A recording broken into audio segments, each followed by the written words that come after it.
Hi guys, my name is Sanchita and welcome to my channel. I hope आप लोग सब ठीक होंगे। जैसा कि हम अपने प्रीवियस वीडियोस से जो PYQs previous year question solve करते आए हुए थे, लास्ट हमने 2020 के पेपर के क्वेश्चंस देखे थे। आज हम दिसंबर 2019 में पेपर 1 यूनिट 1 यानी कि टीचिंग एप्टीट्यूड से आए हुए कुछ क्वेश्चंस हम सॉल्व करने वाले हैं, समझने वाले हैं। उससे पहले if you still haven't subscribe to my channel, please consider doing it. It is going to be helpful for you. Also do join Telegram, do follow me on Telegram. वहाँ पे ग्रुप भी है, आप अपनी जो क्वेरीज है वहाँ पे पूछ सकते हो। ऑलराइट। और एक बात आपको पता होगा, अभी मैं अनअकैडमी के लर्निंग प्लेटफॉर्म जो है वहाँ पे भी आप मेरे लाइव क्लासेस अटेंड कर सकते हो। एडुकेशन पेपर टू एडुकेशन का कोर्स वहाँ पे चल रहा है। 3 मंथ का कोर्स फिलहाल के लिए वहाँ पे चल रहा है। आप अपने हिसाब से सब्सक्रिप्शन ले सकते हो या फिर मेरे जो फ्री लाइव क्लासेस है, फ्री स्पेशल क्लासेस है, वो भी आप अटेंड कर सकते हो। Alright, it will help you. For attending my free special classes, you can use the code DATTA10 unlock करने के लिए, और सब्सक्रिप्शन के लिए भी आप इस चीज़ को मेरे रेफरल कोड दत्ता10 को यूज़ कर सकते हो। You will get good amount of discount. Alright. In classes से, इन कोर्स से आपको क्या क्या मिल जाएगा? आपको सारे ही स्ट्रक्चर्ड कोर्स मिल जाएगा। 3 मंथ का पूरा ही स्ट्रक्चर्ड कोर्स है जहाँ पे नोट्स से स्टार्ट होके doubt clearing sessions plus questions MCQ सारे ही आपको मिल जाएंगे। सारे टॉप एडुकेटर्स वहाँ पे है। आपके एक ही सब्सक्रिप्शन से बोथ पेपर 1 एंड पेपर 2 आपका कवर हो सकता है एक सब्सक्रिप्शन से। एंड ऑल्सो वीकली क्विजेस रहती है, डाउट क्लियरिंग सेशन रहता है, तो पूरा ही आपको एग्जाम के लिए बढ़िया से प्रिपेयर कर देगा। ठीक है। सो रेफरल कोड के लिए आप दत्ता10 यूज कर सकते हो अपने सब्सक्रिप्शन के ऊपर। Now let's quickly move on to the questions. So first question is teaching aptitude से, which of the following will be considered की teaching behaviour belonging to the category of effectiveness. ठीक है, टीचिंग बिहेवियर के ऊपर एक question है, बहुत important है। ऑप्शंस पढ़ना और जो वीडियो है उसको आप पॉज करके इसका आंसर खुद सोच सकते हो। ऑलराइट, सो ऑप्शंस पढ़ते हैं। Making ideas clear to learners who may be at different level of understanding. B is showing enthusiasm and animation through variation in eye contact, voice, and gestures, using student ideas by acknowledging and summarizing. D is probing through general questions and shifting a discussion to some higher thought level. And E is using meaningful verbal praise to get and keep students actively participating in the learning process. So let's see. The right answer should be A, B, and E. Right, सबसे पहले making ideas clear to learners who may be at different level of understanding. Yes, it is very important. Different according to the level of understanding of each pupil, we should teach them, right? B is showing enthusiasm and animation through variation in eye contact, voice and gestures. बिल्कुल ये communication का भी part हो जाता है। आपका जो non verbal communication होता है, जो आप eye contact through gestures, voice modulation, इन सब से जो कम्युनिकेट करते हो इन क्लासरूम, तो ये भी अंडर क्लासरूम बिहेवियर ही आ जाता है।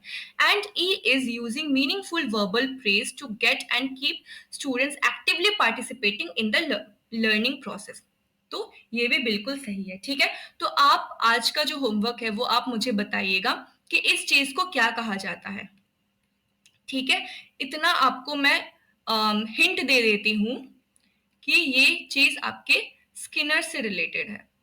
ठीक है, स्किनर की जो थ्योरी है उससे रिलेटेड है ये स्पेसिफिक एग्जाम्पल। ठीक है, using meaningful verbal praise this is the keyword. Alright, यहाँ से आपको आंसर ढूंढना है। To get and keep students actively participating in the learning process. तो ये इस चीज का, ये किस चीज का डेफिनेशन है आपको वो मुझे बताना है। ठीक है, इस क्वेश्चन को समझने के लिए मैंने एक नोट भी यहाँ पे इंक्लूड किया है, आप देख सकते हो। सो की बिहेवियर्स ऑफ इफेक्टिव टीचिंग क्या क्या होनी चाहिए? सबसे पहले तो लेसन क्लैरिटी बिल्कुल होनी चाहिए, इंस्ट्रक्शनल वैरायटी बिल्कुल होनी चाहिए ताकि मोनोटोनस ना हो जाए, बोरिंग ना हो जाए lectures. Next is teacher task orientation बिल्कुल होना चाहिए, engagement in the learning process बिल्कुल बहुत अच्छा इंटरेक्शन होना चाहिए, एंड स्टूडेंट सक्सेस रेट भी काम करता है। ऑलराइट, और आ जाता है वो हेल्पफुल बिहेवियर्स फॉर टीचर्स क्या क्या होनी चाहिए इन क्लासरूम। ठीक है, इन क्लासरूम के कॉन्टेक्स्ट में है।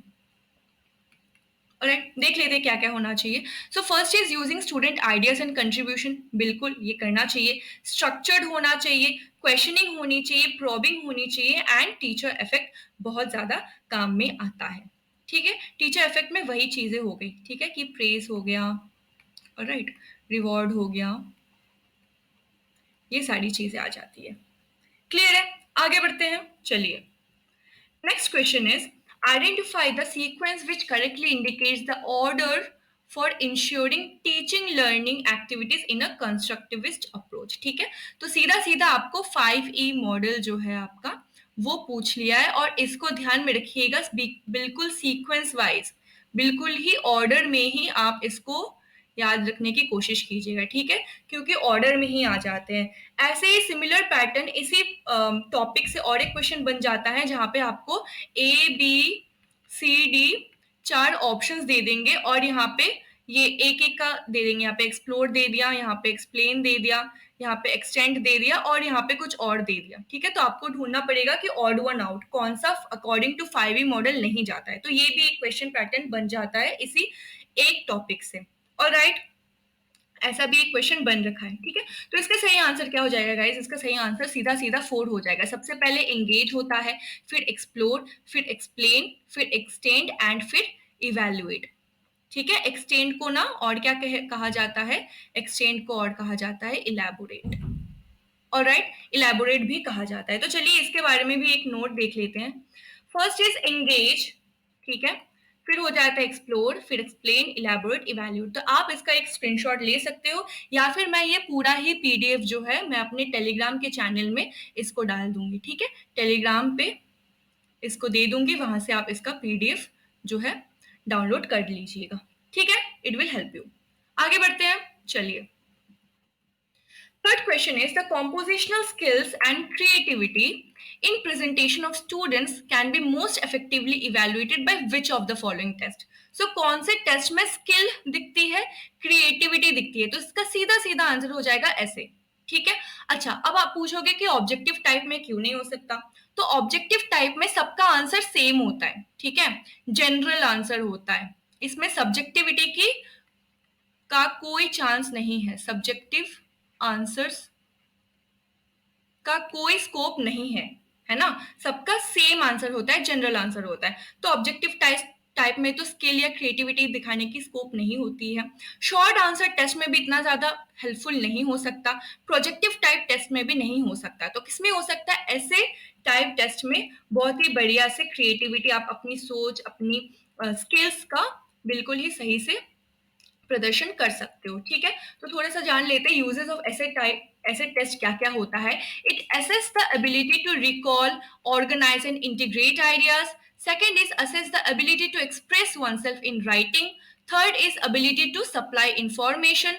Fourth is assess student understanding of the subject matter, and fifth is measure the knowledge of factual information। मतलब बच्चा कितना अच्छा रिकॉल, ऑर्गेनाइज और इंटीग्रेट कर सकता है आइडियाज को, कितना अच्छे से एक्सप्रेस कर सकता है अपनी थॉट्स को वर्ड्स में, राइटिंग में, सप्लाई इंफॉर्मेशन कितना बढ़िया से कर सकता है, सब्जेक्ट मैटर की अंडरस्टैंडिंग कितनी अच्छी है उसको, और फैक्चुअल इंफॉर्मेशन कितना बढ़िया है। ठीक है, ये सारे ही हम थ्रू द यूज ऑफ ऐसे टेस्ट हम टेस्ट कर सकते हैं बच्चे में। क्लियर है? सही आंसर। चलिए आगे बढ़ते हैं।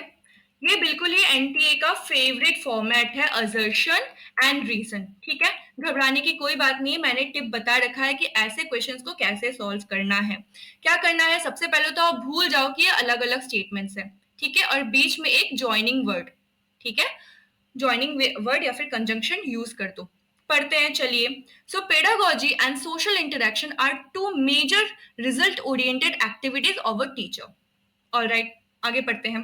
बिकॉज कम्युनिकेशन हैज अ, यहाँ पे बिकॉज लगा देते हैं, चलिए। Because communication has a limited role in both this activities, in activities यहाँ तक, ठीक है।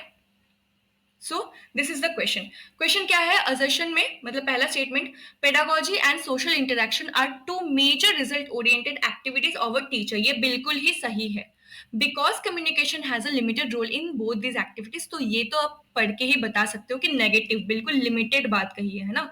मैंने पहले ही बोल रखा है अपने लास्ट लेक्चर्स में या फिर लास्ट वीडियोस में कि जब भी ऐसे नेगेटिव वाली चीज़ें आ जाए ना, नेगेटिव वर्ड्स आ गया, लिमिटेड या फिर नो या फिर स्मॉल, ठीक है, जो भी नेगेटिव साइड में या फिर इतना ज़्यादा प्रॉफिटेबल नहीं है, इतना ज़्यादा फेवरेबल ऑप्शन नहीं दिया है, या फिर इस टाइप के जब क्वेश्चन बन जाते हैं तो सीधा सीधा इसका आंसर क्या हो जाएगा, इसका आंसर हो जाएगा आपका ए इज ट्रू। बिल्कुल ए असर्शन बिल्कुल सही है, बट आर इज फॉल्स, क्योंकि यहाँ पे लिमिटेड रोल बताया है ना, क्वेश्चन यहाँ तक है, ठीक है।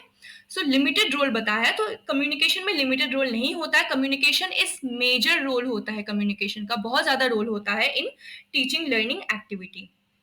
क्लियर है, सही है। चलिए आगे बढ़ते हैं, हमारा फिफ्थ क्वेश्चन आज का लास्ट क्वेश्चन पढ़ लेते हैं थोड़ा सा।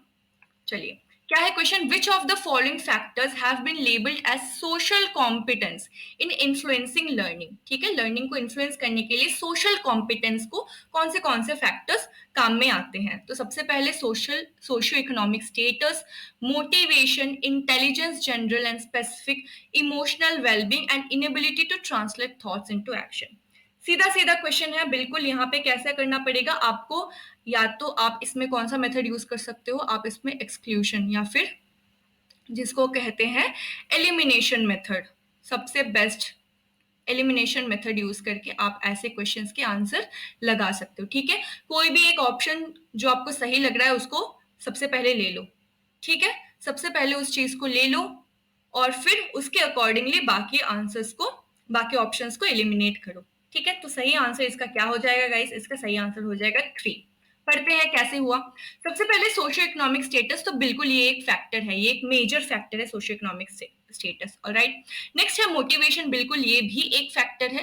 And emotional wellbeing is also a major factor. ठीक है, इमोशनल वेलबींग, इमोशनल इंटेलिजेंस की बात जहाँ पे आ जाती है, तो ये भी बहुत इंपॉर्टेंट एक बात आती है सोशल कॉम्पिटेंस के कॉन्टेक्स्ट में। ठीक है, थोड़ा और जान लेते हैं इसके बारे में, सोशल कॉम्पिटेंस होता क्या है। So it consist of social, emotional, cognitive and behavioral skills needed for successful social adaptation. Social competence also reflects having an ability to take another's or others' perspective concerning a situation, learn from past experience and apply that learning to the changes in social interaction. ठीक है, तो एक आप social setting में कैसे आप deal कर रहे हो, ठीक है, कैसे एक्ट कर रहे हो, ठीक है, कैसे कोप कर रहे हो, ये सारी चीज आ जाती है सोशल कॉम्पिटेंस के अंडर में। क्लियर है। सो गाइस आज के लिए यही 5 क्वेश्चंस थे। बिल्कुल होमवर्क का आंसर मुझे कमेंट सेक्शन में बिल्कुल दीजिएगा, ठीक है, बहुत ही इजी सा है, एडुकेशन वाले स्टूडेंट्स को तो पक्का देना ही पड़ेगा।